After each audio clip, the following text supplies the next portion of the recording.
tell us what is in Biden's student debt relief plan, and more importantly, not more importantly, but how people can access it. We've been talking about it, but like, how do you get it? But like, what are the main pillars of his plan? Sure. So first off, everyone who makes under $125,000 a year, or married couples who make under $250,000 a year, are going to have $10,000 or up to $10,000, depending on how much you have, of your student debt completely knocked off. Mhm. Now, if you have a Pell Grant, if you're a Pell Grant recipient at any moment, right, that's another particular point, because I know some folks who maybe were a Pell for all 4 years or just one semester. If you Right. are a Pell Grant recipient at any moment, you get an additional $10,000. So that could be $20,000 for you. So that is a pretty big deal for a lot of people. That has the potential to zero out student loan debt for 20 million Americans. That's almost half of the people who have student loan debt. Yeah. If you have the Pell Grant and you want this 20K, which I'm assuming is everyone who that applies to, the sort of tough thing is you're going to have to apply. There is an application, and we pushed back against this and still are pushing against this, because there's no reason for them to make people apply. They should just automatically eliminate this debt. Yeah. But you'd have to go to studentaid.gov and apply. The application does not come out until early October, so it's not out yet.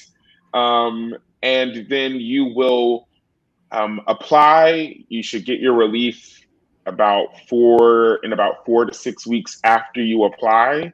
Okay. But you want to apply as soon as possible, because payments are set to resume in January. We're pushing to make sure that doesn't happen either. But payments are set to resume in January, so we wouldn't want someone who's eligible for a debt cancellation to end up having to pay on student loans that the government is going to cancel. So those are a couple of the big points about the announcement. There is some smaller stuff that's happening. For example, the income-driven repayment plan, which a lot of people are on and can join. Before, it was set to 10% of your discretionary income. So after your rent, after your major bills, you're supposed to pay 10% per month. That's been capped at 5% if your original balance was below $12,000. So there's a lot of ifs here. Qualifying. Wait. So it's capped at 5% of your discretionary. So it's like, I don't know, like discretionary could be like movie fund or, stuff that's like after all my basic needs are taken care of kind of thing. That's pretty good. But, and then is that means tested? Or you're saying at 12,000? Right. From my understanding, that's people whose original balance was below $12,000. Okay. So there's a lot of interesting qualifications, but for a lot of people, their payment could be essentially cut in half. And for those people, if you were to pay every month, and a lot of people actually qualify for $0 a month.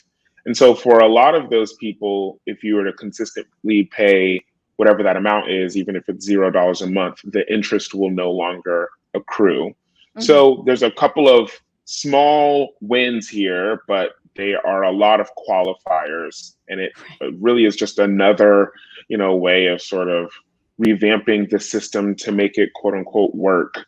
But it never really works in the end. And we really just need full student debt cancellation. And we need to just make college free so that nobody needs to go in debt in the first place to get an education.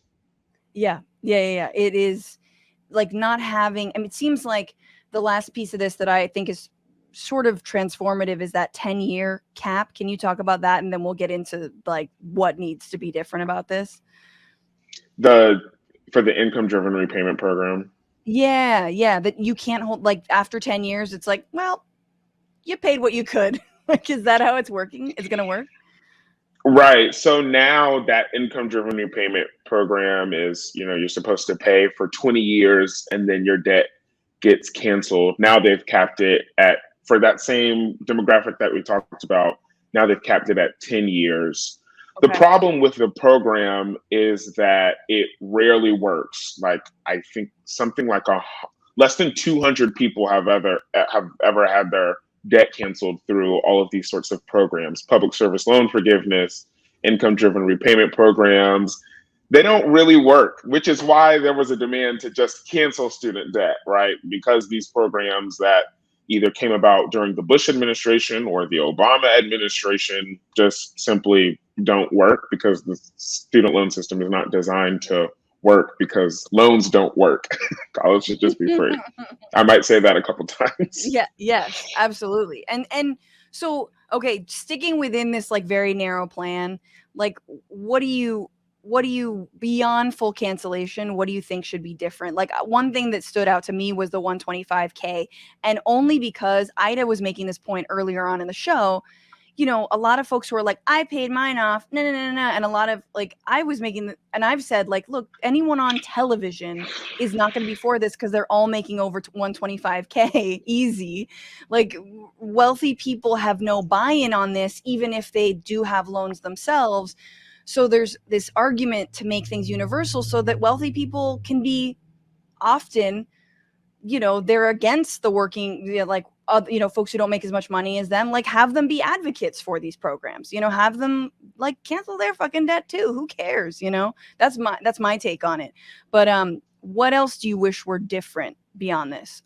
It is Yeah. 10K is, yeah, go ahead.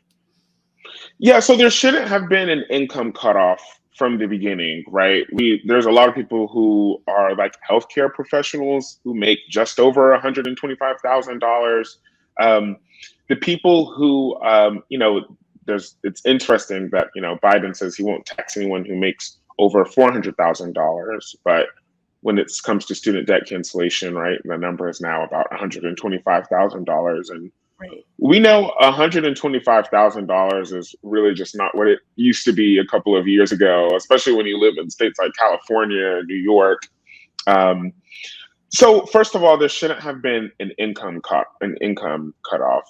Also, this cancellation should have been administered automatically. So making people apply is a Yeah. really, really tough bureaucratic process that buries debtors in red tape. And what happens is the people who don't have access to that are actually the people who end up being the most low income, right? So there are people who actually, the rollout of this isn't clean, right? There's a announcement, there's some qualifications, the application doesn't exist until a couple of months from now, right? Are these people going to get notifications about the application? Are they going to get reminders?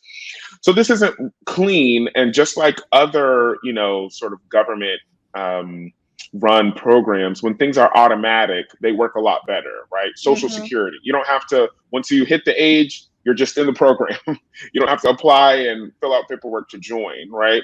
But when you start to, stimulus checks, right? They just got sent to people's homes. And I know there were some mistakes there, right? But you don't, they just got sent to your direct deposit, or they just got mailed in the check.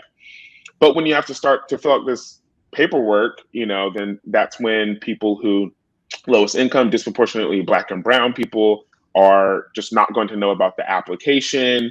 It could take a while to figure it out.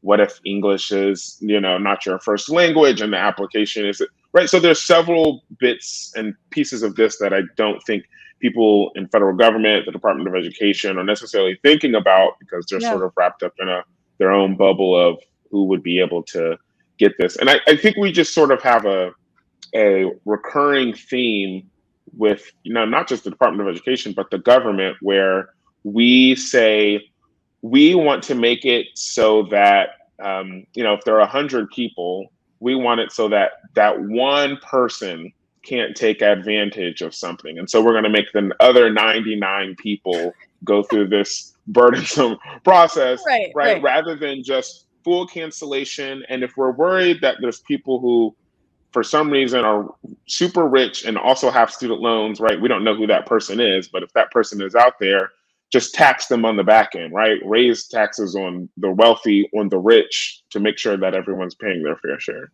I mean, just to say nothing, I'm sorry, but like that, like people like Rick Scott have like run Medicare scams like crazy. These are like, he's a fucking first governor. When he was governor, he ran a giant Medicare scam that people and a lot of Republicans, politicians, they're running scams on our social programs all the fucking time. Oh, but did you actually hurt yourself on the job? And let's really interrogate, your workers' comp Right. claim and all that bullshit. Like, and of course, to say nothing of PPP loans, which I railed about. And then I found out that my husband tried to apply for a PPP loan just to see if he could. He was like, I don't know, I just did it. And then it got rejected, of course, because he doesn't have a fancy accountant and like not even an LLC. But the point is, yeah, most people who get the big money have like, yeah, hookups and accountants and folks that get them that money. And to say nothing of the paperwork that's easy to fill out. They have the time. What's going on, Frantifa? If you haven't already, subscribe to this channel right now. Hit that button. And also, you can become a patron and support the show every single week. Get access to bonus episodes and exclusive merchandise. Patreon.com/bitchuation room. Do it.